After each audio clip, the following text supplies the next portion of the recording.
Board exam 2026 के लिए math का हार्ड था। मैथ का पेपर बहुत डिफिकल्ट था। तैयारी अच्छा है लेकिन डर लग रहा है क्योंकि सीबीएसई वाला मैथ का पेपर तो बहुत ज्यादा हार्ड दिया था। अगर आप एक ऐसी वीडियो की तलाश में हैं जिसमें क्लास 10 मैथ्स का कंप्लीट सिलेबस भी रिवाइज हो जाए और एग्जाम ओरिएंटेड क्वेश्चन प्रैक्टिस के लिए मिल जाए, तो ये सिंगल वीडियो आपके लिए बहुत इंपॉर्टेंट होने वाली है। एग्जाम से पहले केवल आपको ये वीडियो देखनी है और एग्जाम में हाईएस्ट स्कोर करना है, क्योंकि इस वीडियो में चैप्टर नंबर 1 से लेकर चैप्टर नंबर 14 तक top 30 plus most important question solve करेंगे, जो क्वेश्चंस एग्जाम में रिपीटेड क्वेश्चन और लास्ट के 5 क्वेश्चन वो टॉप क्वेश्चन है स्टूडेंट, जिनके चांस बोर्ड एग्जाम 2026 में बहुत ज्यादा है। तो स्टार्ट करते हैं वीडियो। मेरा नाम है समीर और आप देख रहे हैं मैथ विद समीर चैनल पर top 30 plus questions quick reason के साथ।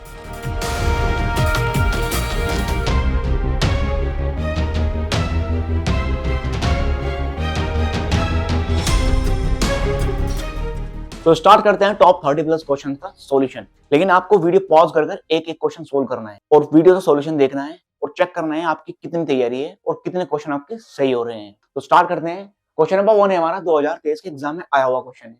क्वेश्चन क्या है कि एक परिमेय संख्या और अपरिमेय संख्या का अंतर होता है। क्या पूछा गया भाई? अंतर होता है। तो यहां पर ऑप्शन लिखे हुए हैं सदैव अपरिमेय, सदैव परिमेय, परिमेय और अपरिमेय दोनों, या फिर शून्य। इसका आंसर होगा सदैव अपरिमेय। आपको ध्यान रखना है कि एक परिमेय और एक अपरिमेय संख्या का योगफल या गुणनफल या अंतर या फिर भागफल चारों हमेशा अपरिमेय होते हैं। ये नोट कर ले पॉइंट। ये इस टाइप का क्वेश्चन 2025 में भी पूछा गया है और 26 में भी इस तरह का क्वेश्चन पूछा जा सकता है। यहाँ पर अंतर की बजाय गुणनफल या योगफल लिखा हुआ आ सकता है। नोट कर लें इसको। अब करते हैं क्वेश्चन नंबर 2। हम इंपोर्टेंट क्वेश्चन है ये भी। क्वेश्चन में बोला गया कि संख्या 156 के अभाज्य गुणनखंड है, यानी 156 के हमें अभाज्य गुणनखंड करने हैं। ये हमारे पास 156 है, इसके अभाज्य गुणनखंड अब किस तरीके से करने हैं, यानी इसको हम सबसे छोटी से छोटी संख्या से इसको हम काटना शुरू करेंगे। भाई 1 से तो ये कटी था, उसके बाद 2 से काट लेंगे। मान लो ये संख्या 2 से अगर ना कटे तो फिर हम 3 से काटते हैं, अगर 3 से भी ना कटे तो फिर हम इसको 5 से 4 से इस तरीके से जो है आगे काटते हुए देखते, चेक करते इसको। लेकिन फिलहाल ये 2 से कट रहा है तो हम इसको 2 से ही काटेंगे। 2 से काटना शुरू करा, 2 से ही कट जाएगा, 15 तो कटना है, 14 कटेगा 7 बार, एक बचेगा, ये 16 हो जाएगा, 2 8 16। उसके बाद फिर से 2 से काट लेंगे, 2 से 2 तिया 6 और ये 18 हो जाएगा, 2 9 18। उसके बाद अब 2 से तो ये कटने का नहीं, 3 से कटेगा ये, तो 3 से काट लेंगे, ये 3 एकम 3 और ये 3 तिया 9 हो जाएगा। अब 13 13 से ही कटेगा तो 13 एकम 13। अब 2 कितनी बार आया? 2 2 बार आया, तो 2 की पावर 2 होनी चाहिए। 2 की पावर 2 इस ऑप्शन में है और इस ऑप्शन में है, ना तो इसमें है ना इसमें है, तो इन दोनों ऑप्शनों को हम काट सकते हैं। यानी इन दो ऑप्शनों में से कोई एक ऑप्शन आंसर हो सकता है। उसके बाद गुणा में 3 भी है, गुणा 3 यहाँ भी है, गुणा 3 यहाँ पे भी है, लेकिन गुणा में हमें 13 चाहिए। यहाँ पर 11 है, 13 यहाँ पर है, तो ये हमारा आंसर हो गया। अब ये क्वेश्चन 2022, 23 और 24 में पूछा गया है। अब जरूरी तो है नहीं कि यही क्वेश्चन 2026 में भी आए, लेकिन यहाँ पर संख्या बदलकर आ सकता है इस टाइप का क्वेश्चन। तो अब देखते हैं क्वेश्चन नंबर 3, 2025 के एग्जाम में आया हुआ है, इंपोर्टेंट क्वेश्चन है ये भी। इस टाइप का क्वेश्चन जरूर देखने को मिलेगा आपको पेपर में। बोला है कि दो संख्याओं का एलसीएम और एचसीएफ क्रमशः 168 और 6 है। यदि एक संख्या 24 है तो दूसरी संख्या ज्ञात करो। यहाँ पर आपको एक फॉर्मूला पता होना चाहिए। फॉर्मूला होता है कि पहली संख्या गुणा दूसरी संख्या बराबर उनका एलसीएम गुणा एचसीएफ। ये फॉर्मूला पता होना चाहिए। इस फॉर्मूले पे जरूर हर साल एक क्वेश्चन पूछा जाता है। तो पहली संख्या क्या दी गई है? एक संख्या है, पहली संख्या कितनी है हमारे पास? 24 है, तो 24 लिख लेंगे गुणा। दूसरी संख्या हमें निकालनी है बराबर।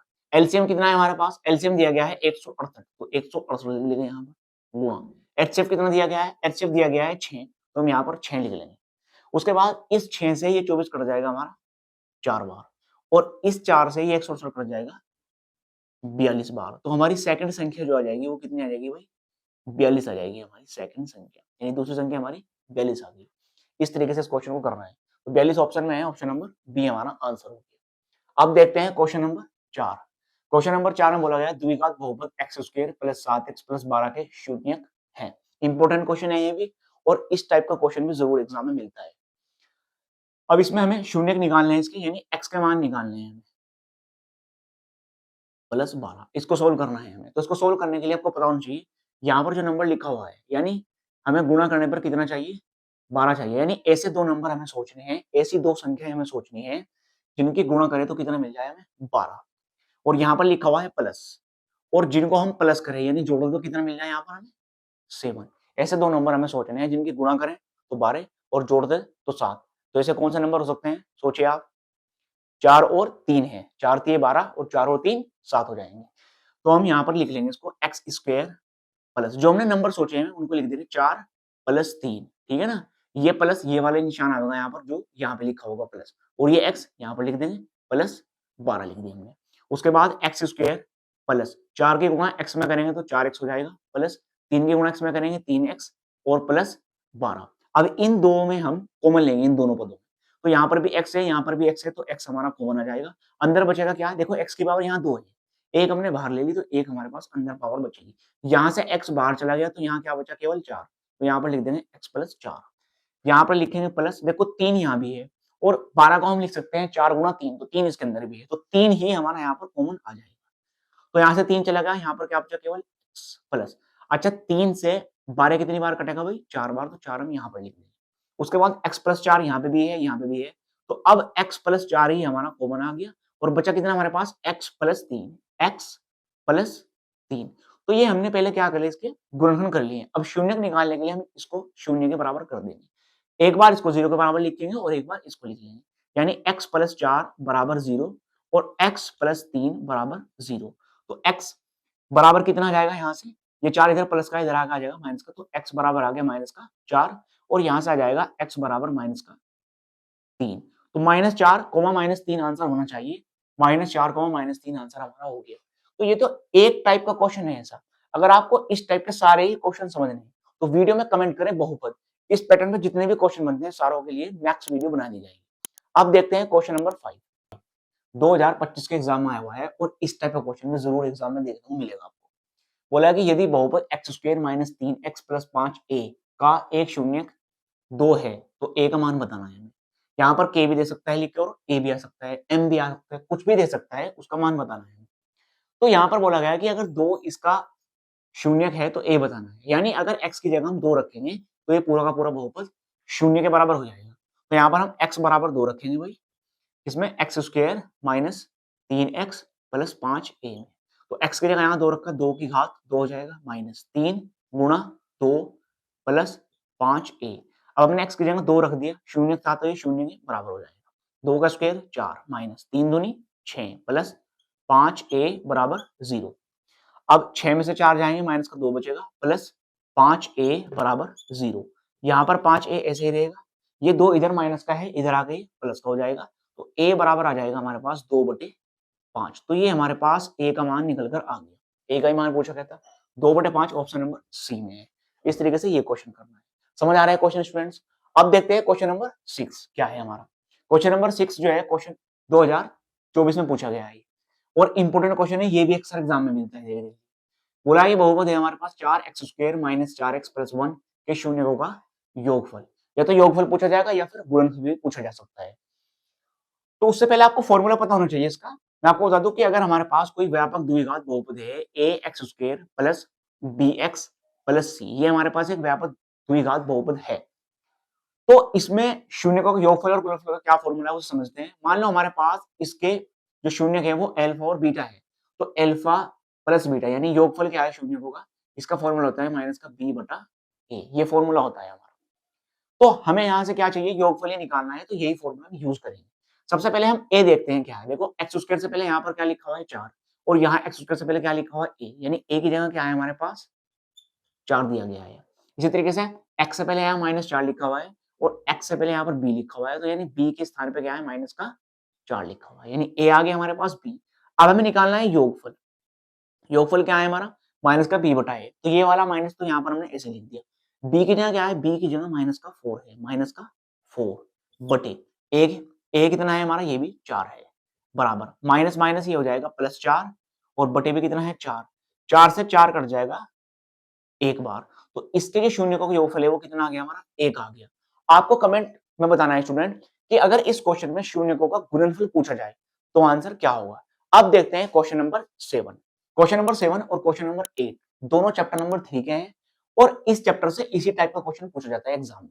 क्वेश्चन क्या है कि यदि रैखिक समीकरण u 2x प्लस 3y बराबर 5 और 4x प्लस ky बराबर 10 के अनेक हल हैं, दिया गया है यहाँ पर हमारे पास अनेक हल हैं, तो k का मान बताना है, हमें k का मान। तो कैसे करेंगे इस क्वेश्चन को?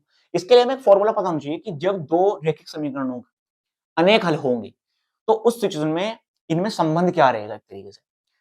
जैसा हमारे पास दो रैखिक समीकरण है, मैंने कहा a1 है a1x plus b1y plus c1 बराबर 0 और एक है a2x plus b2y plus c2 बराबर 0। अगर इन दोनों समीकरणों के अनेक हल हैं तो इनमें संबंध होता है स्टूडेंट्स a1 बटे a2 बराबर b1 बटे b2 बराबर c1 बटे c2। तो यहां पर अब हमें a1 a2 b1 b2 और c1 c2 निकालकर k का मान निकाल लेंगे। जैसा ये पहली इक्वेशन है तो इसमें x से पहले 2 लिखा हुआ है और यहाँ x से पहले a1 लिखा हुआ है, तो यानी a1 कितना हो गया हमारा, a1 हो गया हमारा 2। उसी तरीके से दूसरे समीकरण में x से पहले a2 है, दूसरे समीकरण में x से पहले कितना है यहाँ पर 4, तो a2 कितना हो गया हमारा 4 हो गया। अब निकाल लेंगे हम क्या, b1 कितना है, y से पहले b1 है तो y से पहले कितना है, b1 है ना, तो b1 कितना आ जाएगा हमारा, b1 बराबर हमारा होगा 3 यहाँ से, तो यहाँ हमने 3 लिख लिया। उसके बाद हमें b2 निकालना है, b2 कितना होगा, दूसरे समीकरण में b2 है हमारा k। अब देखो यहाँ पर c1 c2 निकालने की जरूरत नहीं है, क्यों, क्योंकि k जो है हमें b वाली पोजीशन पे ही मिल रहा है, तो इसलिए हमें निकालने की जरूरत नहीं है। अगर मान लो k b की पोजीशन पे ना होता, c की पोजीशन पे होता, तो हम c भी निकाल देते, c1 c2 भी निकालते। तो हमें पता है भाई इन दो समीकरणों के हल मतलब अनेक हैं, तो हम यहाँ पर ये संबंध लगा सकते हैं। सबसे पहले क्या लिखना है, a1 कितना है 2 बटे, उसके बाद क्या लिखना है a2 कितना है 4 बराबर, उसके बाद b1 कितना है 3 बटे, उसके बाद b2 कितना है k है हमारे पास। यहाँ 2 से 4 कट जाएगा 2 बार, 3 की गुणा 2 में होगी, तो k बराबर हमारा आंसर आ जाएगा 6। तो k का मान कितना आ गया हमारा 6 आ गया। अब स्टूडेंट्स अगर आपको ये सारे के सारे फॉर्मूले जितने भी हम यहाँ पर क्वेश्चन में यूज करेंगे ये चाहिए, तो इस वीडियो के डिस्क्रिप्शन में मैंने एक टेलीग्राम चैनल का लिंक दिया है, आप उस टेलीग्राम चैनल को ज्वाइन कर लें और वहां पर आपको सभी मोस्ट इंपोर्टेंट फॉर्मूलों की पीडीएफ आपको मिल जाएगी, आप इजीली वहां से डाउनलोड करके रिवाइज कर सकते हैं एग्जाम से पहले। अब क्वेश्चन नंबर 8 देखते हैं। इसमें क्या बोला गया है कि रैखिक समीकरण युग्म x प्लस वाई बराबर 14 और तथा x माइनस वाई बराबर 2 का हल है, यानी x और y के मान बताने हैं यहाँ पर हमें। अब देखो कुछ स्टूडेंट्स यहाँ पर विलोपन विधि लगाएंगे और कुछ लगाएंगे प्रतिस्थापन विधि, लेकिन मैं आपको इसका शॉर्ट मेथड बताऊंगा इस टाइप के क्वेश्चन को कैसे करना है हमें। देखो यहाँ पर हमें दे रखा है x प्लस वाई बराबर 14 दिया गया है और x माइनस वाई बराबर कितना दिया गया है, 2 दिया गया है। अब अगर हमें x और y निकालना है तो जब हमें x निकालना होगा, पहले वाला निकालना होगा, तो दोनों को जोड़ लेंगे, 14 और 2 16 हो जाएगा 16, और जोड़ने के बाद इसका आधा कर देंगे। उसके बाद y निकालना है, अगर हमें y यानी दूसरे नंबर पर जो लिखा हुआ है वो निकालना है, तो हम दोनों को घटा देंगे, 14 में से 2 जाएंगे 12 हो जाएगा यहाँ पर। उसके बाद इसका भी आधा कर देंगे, इसका भी हमने आधा कर दिया, तो यहाँ से हमें x बराबर कितना मिल जाएगा 8, ये भी कटेगा, और यहाँ से y बराबर कितना मिल जाएगा हमें 6। तो 8 और 6 हमारा आंसर होना चाहिए, 8 और 6 ऑप्शन में नहीं है, ये कर लो भाई, 8 और 6 ये हमारा आंसर हो जाएगा स्टूडेंट। तो इस तरीके से इस टाइप के क्वेश्चन हमें करने हैं सोल्व। अब देखते हैं क्वेश्चन नंबर 9। तो क्वेश्चन नंबर 9 और क्वेश्चन नंबर 10 दोनों चैप्टर नंबर 4 द्विघात समीकरण से हैं, और इस चैप्टर से इसी टाइप का क्वेश्चन ज्यादातर बनता है, एग्जाम में यही क्वेश्चन ज्यादातर पूछा जाएगा, तो इस क्वेश्चन को तो आप जरूर तैयार कर ले। क्वेश्चन में क्या बोला गया है कि यदि द्विघात समीकरण 3x² minus 12x plus 2m बराबर 0 के मूल समान है या मूल बराबर है, इसी तरीके से आ सकता है, तो m का मान क्या है ये बताना है हमें, m का मान। तो इसके लिए कंसेप्ट पता होना चाहिए हमें, क्योंकि दोनों क्वेश्चन में एक ही कंसेप्ट यूज होगा, तो वही बता देता हूं आपको। सबसे पहले अगर हमारे पास कोई नॉर्मली द्विघात समीकरण है, यानी द्विघात समीकरण का व्यापक रूप क्या होता है, ax² plus bx plus c बराबर 0, तो इसका भी वितरण का फॉर्मूला होता है d बराबर b² माइनस 4ac। और अगर हमने d निकाल लिया और d निकलने के बाद 0 के बराबर आ गया, तो मूल कैसे होंगे, फिर समान होंगे, समान या बराबर होंगे। पहला पॉइंट तो ये है हमारा। दूसरा पॉइंट क्या है कि अगर d का मान प्लस का कोई नंबर आ गया तो मूल कैसे होंगे, फिर वास्तविक मूल होंगे स्टूडेंट्स। और अगर तीसरा पॉइंट है हमारा कि d का मान कोई माइनस का नंबर आ गया, तो फिर उस सिचुएशन में a वास्तविक होंगे मूल। ये बात आपको समझ में आई, इसी कंसेप्ट का यूज करना है बस। अब यहाँ पे हमें दे रखा मूल समान है, अगर मूल समान है तो इसका मतलब है कि d का मान कितना होगा, 0 होगा। उसके बाद जब हम इन दोनों समीकरणों को कंपेयर करेंगे यानी तुलना करेंगे, तो हमारा a कितना आ रहा है, x से पहले यहाँ 3 है, यहाँ a है, तो a हमारा कितना आ जाएगा, इसी तरीके से 3। इसी तरीके से b कितना है हमारा, माइनस का 12 है, और c हमारा कितना है 2m है। बस ये वाला फॉर्मूला यूज करेंगे अब हम, और इस फॉर्मूले में वैल्यू रख के आंसर निकाल लेंगे। डी की जगह पे क्या है हमारा, 0 है, 0 बराबर बी स्क्वायर लिखना है। बी की जगह पे क्या है, माइनस का 12 है, तो माइनस का 12 का स्क्वायर -4 ये वाला। उसके बाद गुणा में क्या है, ए कितना है हमारे पास, 3 गुणा, उसके बाद सी, और सी की जगह पे क्या है, 2m है हमारे पास।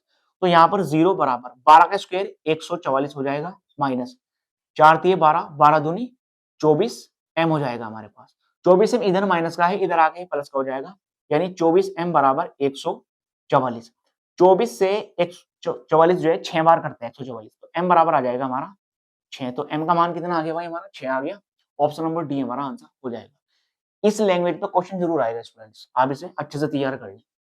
अब क्वेश्चन नंबर जो 10 है, ये 2025 में आया हुआ है, और 2025 के जितने भी एग्जाम के सेट थे सब में ये क्वेश्चन देखा गया है, इसलिए ध्यान से समझ लें इसको।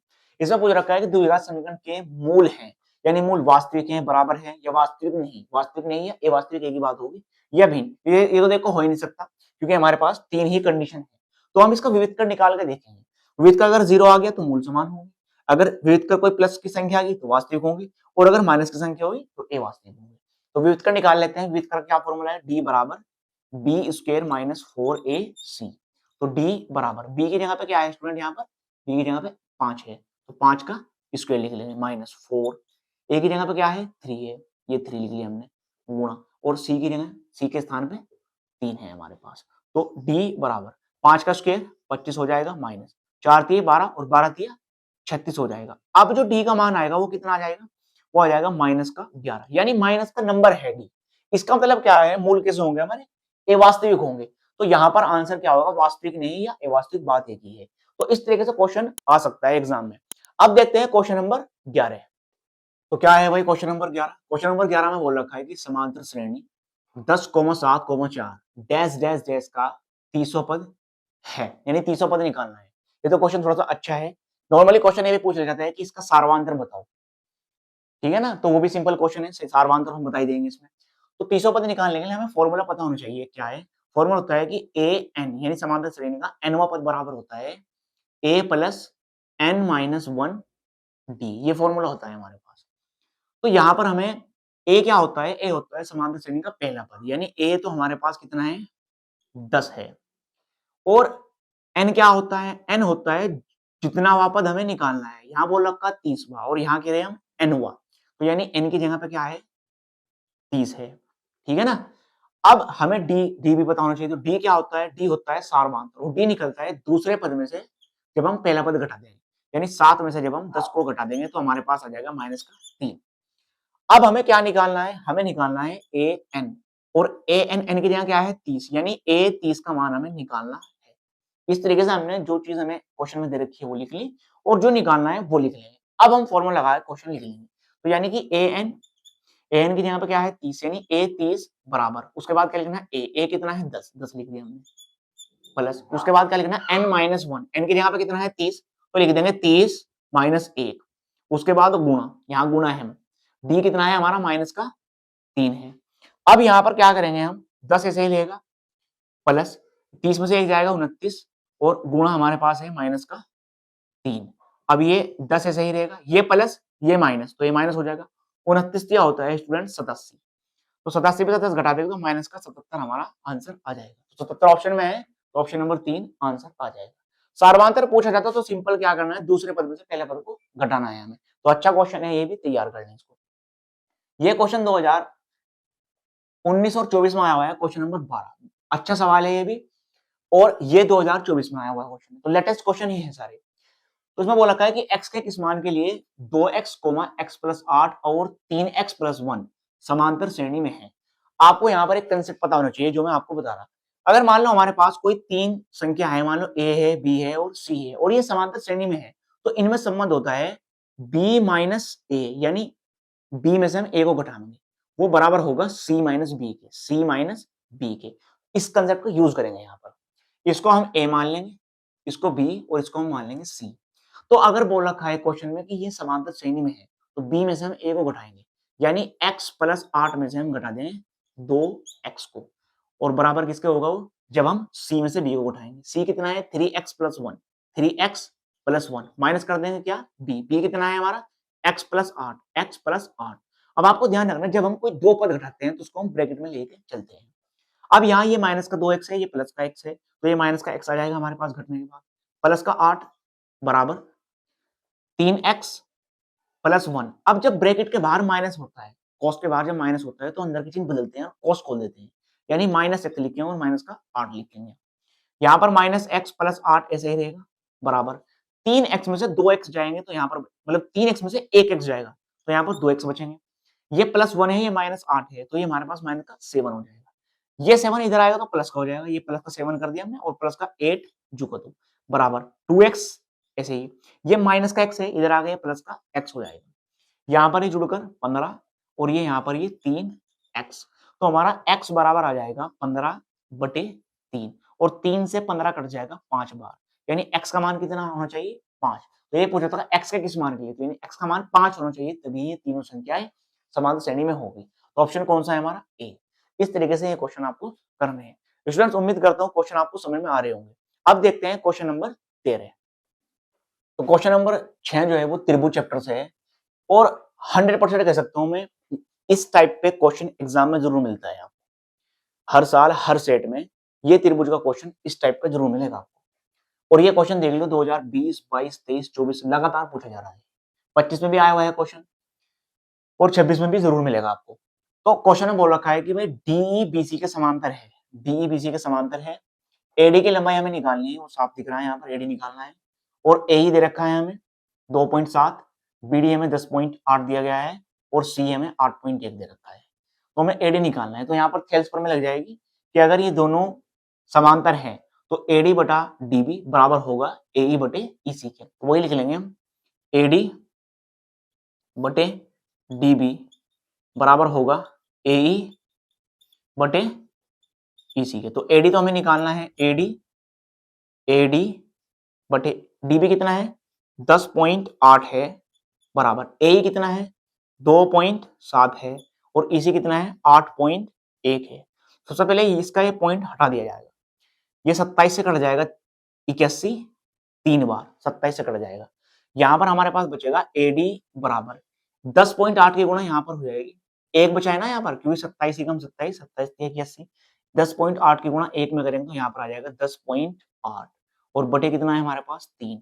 अब 3 से 10.8 को हम काट लेंगे तो कितनी बार कटेगा ये देखो 3 3 9 जाएगा, पहले 3 बार जाएगा पॉइंट ऐसे ही ये 18 हो जाएगा, एक बचेगा 3 छंग 18 यानी 3.6 सेंटीमीटर इसका आंसर आ जाएगा। तो 3.6 ऑप्शन में है तो ऑप्शन नंबर बी हमारा इसका आंसर हो जाएगा। आपसे अगर क्वेश्चन पूछ लिया जाएगा कि ए से लेके बी तक की माप बताओ कितनी हो तो इसका आंसर आपको कमेंट बॉक्स में बताना है। अब देखते हैं question number 14, most important question है ये भी। दो बिंदुओं के बीच की दूरी पर जरूर क्वेश्चन बनता है स्टूडेंट, तो इसलिए इसको ध्यान से देख लें। ये क्वेश्चन 19, 22, 23, 24 लगातार आया हुआ क्वेश्चन है, तो इसको देखते हैं कैसे करना है। इसके लिए फॉर्मूला पता होना चाहिए, दो बिंदुओं के बीच की दूरी का क्या फॉर्मूला होता है। मैं फॉर्मूला लिख देता हूं, d बराबर under root x2 minus x1 का whole square plus y2 minus y1 का होल स्क्वायर, ये फॉर्मूला लगाएंगे। अब इसको हम x1 मान लेंगे, इसको हम y1, इसको x2 मान लेंगे और इसको हम y2 मान लेंगे। तो हमारे पास x2 कितना है, x2 हमारे पास -12 है तो माइनस का 12 लिख देंगे माइनस। x1 कितना है, x1 हमारे पास 5 है तो हम यहाँ पर 5 लिख देंगे और इसका होल स्क्वायर। उसके बाद प्लस y2 कितना है हमारे पास, y2 0 है 0 माइनस y1 कितना है, ये भी 0 है 0। तो ये तो पद खत्म ही हो गया।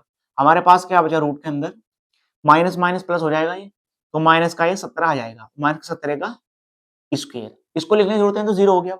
अब 17 का स्क्वायर करेंगे तो ये आ जाएगा हमारे पास 289। अब जैसे 289 है यहाँ तो बच्चा सोचेगा भाई 289 है इसका, लेकिन ध्यान रखो ये रूट में है और वो बिना रूट के है। तो आपको याद होगा कि 289 17 का वर्ग होता है, तो यानी इसको हम लिख सकते हैं 17, यानी 17 का वर्ग होता है तो 17 बाहर निकल के 17 हो जाएगा। 17 या तो हम मात्रक लिखते हैं या फिर लिखते हैं इकाई, आप दोनों में से एक यूज कर सकते हैं और ऑप्शन में जिस हिसाब से दे रखा हो उस हिसाब से चूज कर लें। तो यानी 17 इसका आंसर है। इस तरीके से ये क्वेश्चन करना है। तो अब देखते हैं क्वेश्चन नंबर 15। तो अब देखते हैं क्वेश्चन नंबर 15 क्वेश्चन नंबर 15 है बिंदु -3,4 की एक्स अक्ष से दूरी। क्या पूछा गया यहाँ पर? एक्स अक्ष से दूरी। आपको बता दो ये क्वेश्चन तो 2020 और 22 में आया हुआ क्वेश्चन है, लेकिन 2025 के पेपर में इस तरह के क्वेश्चन आए हुए हैं, तो आप इसे ध्यान से देख ले, इसमें गलती करते हैं स्टूडेंट।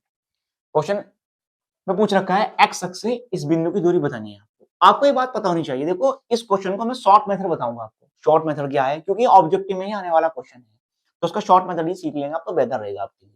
लॉन्ग मेथड फिर कभी किसी वीडियो में बता देंगे। देखो आपको ये पता होगा भाई, ये एक अगर बिंदु है तो इसमें पहली संख्या x के लिए होती है, यानी x का मान होता है, और दूसरी संख्या y का मान होता है। यहां पर हमारे से पूछ रखा है x अक्ष से दूरी बतानी है हमें इस बिंदु की। आपको याद ही रखना है, जब इस तरह एक बिंदु दे के आपसे x अक्ष से दूरी पूछ ले तो आंसर हमेशा y के स्थान पर जो संख्या होगी वो होगा। और अगर y अक्ष से पूछ ले आपसे किसी भी बिंदु की दूरी, तो x के स्थान पर जो संख्या होगी वो आंसर होगा।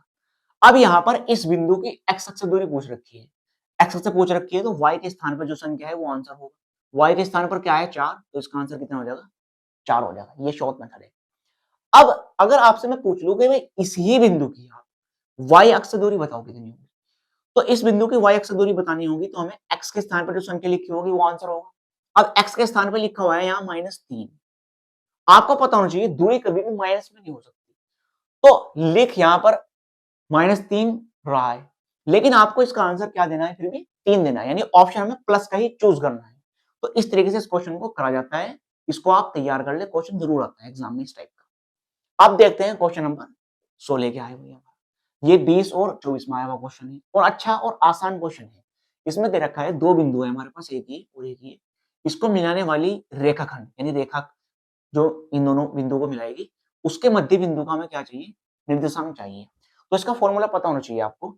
मध्य बिंदु का निर्देशांक का जो फॉर्मूला होता है वो होता है x, y बराबर x1 प्लस x2 बटे 2, y1 प्लस y2 बटे 2। ये हमारा क्या है? इसका फॉर्मूला है। अब हमें यहां पर ये x1 है और ये y1, ये x2 है और ये y2 है, तो यहां पर हमें बस वैल्यू रखनी है, यानी मान रखने हैं। x1 कितना है? माइनस का 2 है, तो माइनस का 2 रख देंगे, प्लस x2 कितना है? x2 माइनस का 2 है ये भी, तो यहाँ पर हम माइनस का 2 रख देंगे, और बटे कितना है हमारे पास? 2 है, कोमा। उसके बाद y1 कितना है हमारे पास? y1 हमारे पास 6 है, तो 6 लिख देंगे, प्लस y2 कितना है?